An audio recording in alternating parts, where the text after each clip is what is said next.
छहिना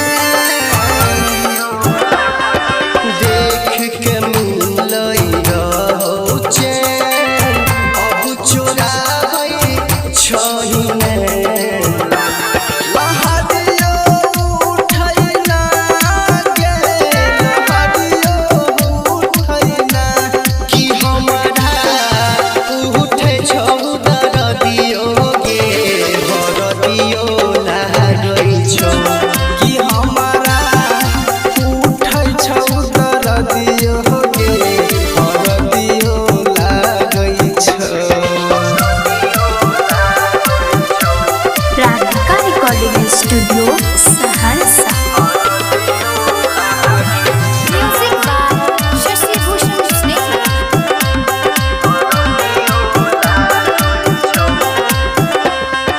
तू नहीं रहबी हमारा पास रुक जही तो हमर सास